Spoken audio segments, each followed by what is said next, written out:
I welcome you all once again to this channel प्रभावी education hub. और EPFO की अगर आप तैयारी कर रहे हो तो यहाँ पे एक मैं बहुत इंपॉर्टेंट सीरीज ये कवर कर रहा हूँ जिसमें लगभग 40 से 41 वीडियो के आसपास होगा, जिसका नाम है industrial relation and labour law. ये जो सेक्शन है ना, इससे बहुत क्वेश्चन आते हैं, तो इसको मैंने लगभग कवर कर दिया। ये सेकेंड लास्ट वीडियो है, इसके बाद एक और वीडियो इसमें आएगी और ये कंप्लीट हो जाएगा।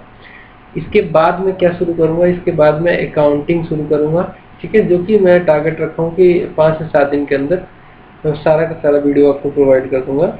इसके बाद सोशल सिक्योरिटी मिलेगी आपको। सोशल सिक्योरिटी भी 3 से 4 दिन में आपको सारा स्कीम वगैरह सब कुछ मिल जाएगा सोशल सिक्योरिटी से रिलेटेड, ठीक है। तो ओवरऑल सब कुछ आपका कवर करा रहा हूँ मैं यहाँ पे। अगर 3 जो जीएस के पार्ट हैं, जैसे कि इंडियन फ्रीडम स्ट्रगल, जिसको हम लोग विपिन चंद्रा के इंडिया स्ट्रगल फॉर इंडिपेंडेंस से कवर कर सकते हैं, वो मैंने कवर करा दिया है। एक सीरीज है पूरी कंप्लीट। इसके अलावा इंडियन पॉलिटी मैंने लक्ष्मीकांत के बुक की कंप्लीट कवर कराई है। और इंडियन इकोनॉमी की बात करें तो मैंने रमेश सिंह के रेफरेंस को लेकर पूरा कंप्लीट सीरीज दिया हुआ है। तो तीनों अगर आप कवर कर लेते हो, तीनों का मैंने 20 दिन का प्लान दिया हुआ है। 20 दिन के प्लान में आपका एक कंप्लीट हो जाता है। प्लेलिस्ट पे जाके चेक करना, इसका इंस्ट्रक्शन वीडियो भी है, नंबर 1 वीडियो इंस्ट्रक्शनल वीडियो ही है, उसको देख लेना और इस सीरीज को जल्दी से जल्दी कंप्लीट कर लेना, ठीक है। तो इससे क्या होगा, 40 से 50 क्वेश्चन आपके यहाँ से आ जाएंगे। इस पर्टिकुलर सीरीज से आपको सोशल सिक्योरिटी वगैरह सब मिला दें तो यहाँ से भी लगभग 40 क्वेश्चन के आसपास यहाँ से आपके हो जाएंगे। तो 80 से 90 क्वेश्चन यही हो गए, 20 क्वेश्चन मैथ, 20 क्वेश्चन इंग्लिश, और इसके अलावा जो चिटपुट जो करंट वगैरह है वो सब मिला दो तो 120 क्वेश्चन आपके हो जाते हैं, ठीक है। तो काफ़ी आसानी से आपकी तैयारी हो जाती है। चलिए अब बात करते हैं हम पेमेंट ऑफ वेजेस एक्ट की। इस चैनल पे नए हो सब्सक्राइब कर लेना, बेल आइकन को भी प्रेस कर लेना।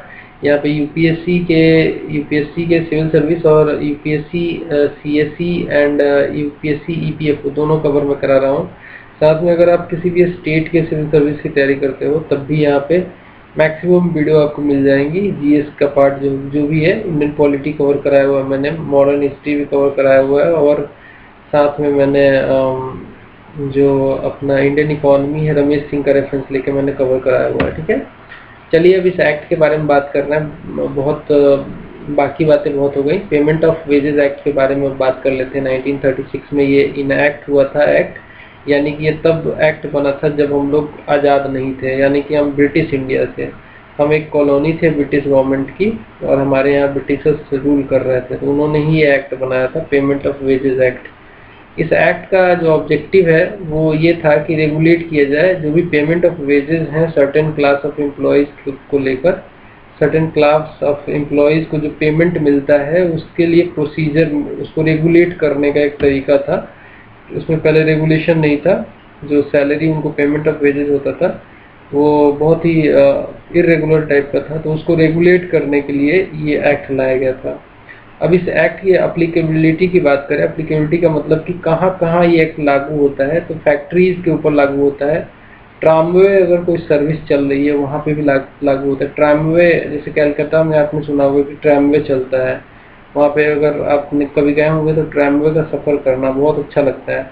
ट्रामवे सर्विस जो है उस पर भी लागू होता है। ट्रांसपोर्ट सर्विस, वो चाहे एयर से रिलेटेड हो या ग्राउंड से रिलेटेड हो, ट्रांसपोर्ट सर्विस में भी पेमेंट ऑफ वेजेस एक्ट लगता है। इसके अलावा सर्विस डॉक सर्विस डॉक या फिर वॉफ एंड जेटी, इसके अलावा इनलेट वेसल्स वगैरह का जो जो भी सेटअप है उस पर भी पेमेंट ऑफ वेजेस एक्ट लगता है। माइन पे लगता है, माइन में अगर लोग एम्प्लॉयड हैं तो वहाँ भी लगता है। इसके अलावा क्वेरी, माइन और क्वेरी में अंतर क्या होता है? माइनिंग होती है कि जब आप धरती से नीचे आप खुदाई करके कुछ मिनरल्स निकालने की कोशिश करते हो, वो माइनिंग होता है। क्वेरी होता है कि आप ऊपर ही मिनरल्स होते हैं, आप बस उसको मतलब छान के निकालने की कोशिश करते हो। तो माइन और क्वेरी दोनों में लागू होता है। इसके अलावा ऑयल फील्ड में लागू होता है। प्लांटेशन एरिया में अगर मान लो कोई काम चल रहा है वहाँ पे भी लागू होता है। वर्कशॉप वगैरह पे भी ये लागू होता है। तो इसका जो स्कोप है एप्लीकेबिलिटी का वो काफ़ी बड़ा है। सेक्शन 5 क्या कहता है? सेक्शन 5 जो है इस एक्ट का वो कहता है कि time of payment of wages के बारे में ये प्रावधान है। कब पेमेंट मिलता है, कब कोई मान लो कंपनी है उसमें पेमेंट किस डेट को मिलेगा, तो बोला गया है कि सबसे पहले तो सभी पर्सन जो एम्प्लॉयड हैं जो काम कर रहे हैं उनको सैलरी मिलना चाहिए, सेक्शन 5 में बोला गया है। दूसरी बात बोली गई है कि अगर कोई इस्टेब्लिशमेंट है, कोई कंपनी है, कोई फैक्ट्री है, मान लो इस केस में ABC फैक्ट्री है, यहाँ पे लेस देन 1000 एम्प्लॉय काम कर रहा है, लेस देन 1000 वर्कर या फिर एम्प्लॉय काम कर रहे हैं, तो इनको जो है जो सैलरी इनको मिलेगी, जो वेज मिलेगा, जो पेमेंट ऑफ वेज होगा इनका, वो 7th day of following month, मतलब आज मान लो जनवरी है, जनवरी का सैलरी कब तक मिल जाना चाहिए? 7th डे ऑफ फरवरी, ये इसके एक्सपायरी से पहले मिल जाना चाहिए, before the expiry of 7th day, before the expiry of 7th day, मतलब 7 को ही मिल जाना चाहिए, ऐसा नहीं कि 8 को मिले, इसके एक्सपायरी से पहले ही पेमेंट मिल जाना चाहिए। अगर 1000 से ज़्यादा एम्प्लॉय काम कर रहे हैं किसी इस्टेब्लिशमेंट में, तो 10 तारीख के एक्सपायरी से पहले, मान लो जनवरी का हमने काम किया जनवरी में, तो हमें सैलरी कब मिलेगी? 10 तक मिल जानी चाहिए, 10 के बाद नहीं, ठीक है। नेक्स्ट बात करते हैं सेक्शन 6 जो है, सेक्शन 6 जो है पेमेंट ऑफ वेजेस एक्ट का, वो बताता है कि करंट कॉइन्स में आपको सैलरी मिलनी चाहिए या फिर करंट करेंसी में नोट में आपको सैलरी मिलना चाहिए। कहने का मतलब क्वाइन में अगर आपको सैलरी मिल जाए तो भी कोई बात नहीं है, लेकिन करंट कॉइन से क्या मतलब है? ऐसी कॉइन जो आउटडेटेड हो चुकी है, जो अब एक्सेप्ट ही चलन में ही नहीं है, जिसका टेंडर ही लॉस हो चुका है, वैसे ही आप 10 पैसे के सिक्के से अगर आपको सैलरी दी जाए तो आप क्या एक्सेप्ट करोगे? नहीं करोगे। करंट कॉइन में या फिर करेंसी नोट में आपको सैलरी मिलना चाहिए, पेमेंट ऑफ वेजेस मिलना चाहिए, ये कहता है सेक्शन 6 ऑफ दिस एक्ट। या फिर चेक से मिल जाए या फिर आपके सीधा बैंक अकाउंट में आ जाए, ये तभी होगा चेक या फिर बैंक अकाउंट में जब पहले से ऑथराइजेशन हो इसका, ठीक है, पहले से ऑथराइजेशन हो तभी ये मिलेगा, अदरवाइज करेंसी कॉइन में या फिर करेंसी नोट में मिलता है, ठीक है। चलिए आगे बढ़ेंगे। कवरेज की बात करें तो कितना जो सीलिंग है, वेज सीलिंग पर मंथ, वो कितना है, कितना जो सैलरी मिलता है मैक्सिमम उस एम्प्लॉय को कवर किया जाता है। तो किसी व्यक्ति का, मान लो एक श्याम व्यक्ति है, इसको अगर अप टू 24,000 सैलरी मिलती है पर मंथ, तो इसको पेमेंट ऑफ वेज एक्ट का फ़ायदा मिलेगा। अगर इससे ज़्यादा मिलती है तो नहीं मिलेगा, ठीक है। 24,000 याद कर लेना। ये रिवाइज हुआ था 2017 में, इससे पहले 18,000 था, ठीक है, और इससे पहले 10,000 था, उससे पहले 6500 था, ठीक है। तो काफ़ी मतलब ये इवॉल्व हुआ है, आगे बढ़ा है। अभी की डेट में 24,000 है। आगे बढ़ते हैं। सेक्शन 7 इस एक्ट का क्या कहता है? सेक्शन 7 कहता है कि डिडक्शन मेड फ्रॉम वेजेस, कई सारे डिडक्शन होती हैं, जैसे कि आपका EPF में कंट्रीब्यूशन, वो एम्प्लॉयर जो है आपका वो डिडक्ट करेगा, वो ज़रूरी नहीं है कि आपको पेमेंट ऑफ वेज में वो भी मिल जाए, वो डिडक्शन आपका होगा। तो इसके अलावा और भी डिडक्शन हो सकती हैं, जैसे कि एडवांस पेड, आपको कुछ एडवांस दिया गया है, इसके अलावा लोन आप लिया है आपने, तो लोन का कटौती भी होगा आपके अकाउंट से ही, हाउस बिल्डिंग के लिए लिया है या फिर अदर बेनिफिट के लिए, या इसके अलावा इनकम टैक्स अगर आपका है तो इनकम टैक्स भी कटेगा आपकी सैलरी से ही। इसके अलावा आप PF में कंट्रीब्यूशन आपका हो, कोऑपरेटिव सोसाइटी में आपका कंट्रीब्यूशन हो, ये सारी चीज़ें, या फिर प्रीमियम है आपका लाइफ इंश्योरेंस का, तो इस particular ways of payment act में इन सब चीज़ों की कटौती होगी आपकी, ठीक है। ऐसा नहीं है कि इन सबको भी दे दिया जाएगा। नेक्स्ट है सेक्शन 8। सेक्शन 8 कहता है इस पेमेंट ऑफ वेजेस एक्ट 1936 का कि जो फाइन्स है वो भी प्रिस्क्राइब्ड हैं। मान लो कि कोई एम्प्लॉयर है, उसने कोई गलती कर दी, उसने मान लो कि आपको पेमेंट ऑफ वेजेस टाइम से नहीं दिया, इस एक्ट के प्रोविजन को उसने फॉलो नहीं किया, तो उस केस में क्या होगा? उसको फाइन लगाया जाएगा।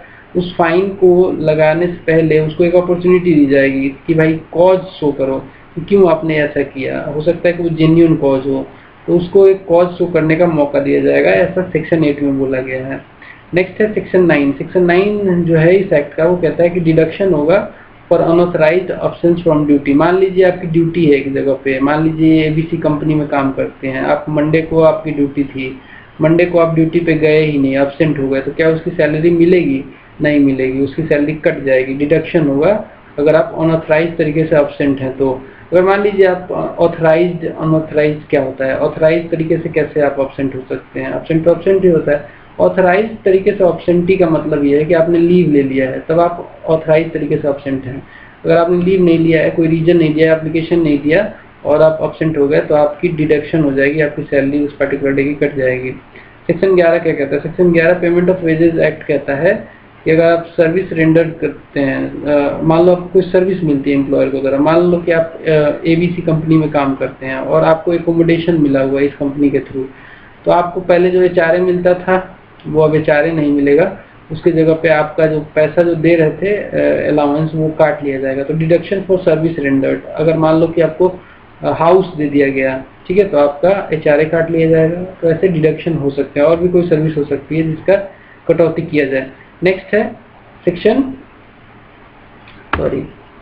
सेक्शन 10 इस एक्ट का क्या कहता है? पेमेंट ऑफ वेजेस एक्ट 1936 का सेक्शन 10 जो है वो कहता है कि डिडक्शन होगा आपका फॉर डैमेज और लॉस। मान लो कि आपने विलफुली कोई प्रॉपर्टी लॉस कर दिया, आपने जानबूझ के उसको डैमेज कर दिया, एम्प्लॉयर का कोई प्रॉपर्टी था उसको तोड़ दिया, या फिर जानबूझ के आपने लॉस पहुंचा दिया उस एम्प्लॉयर का, तो उसके केस में भी आपका डिडक्शन होगा, आपके पेमेंट ऑफ वेजेज से ही कटेगा। ठीक है, तो ये सारे प्रावधान है। इसके अलावा पेनाल्टीज का भी प्रावधान है जो कि बहुत सारा है, और बेसिकली जान लो कि वो आपको एग्जाम में पूछेगा नहीं। पेनाल्टीज वैसा कुछ पेनाल्टी है नहीं जो आपसे पूछ लेगा।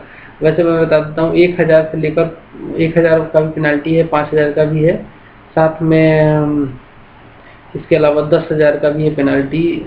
1 मंथ का इसमें जेल का भी प्रावधान है। तो अलग अलग ऑफेंसेस के लिए अलग अलग चार्जेस हैं, इतना डिटेल में जाने की जरूरत नहीं है।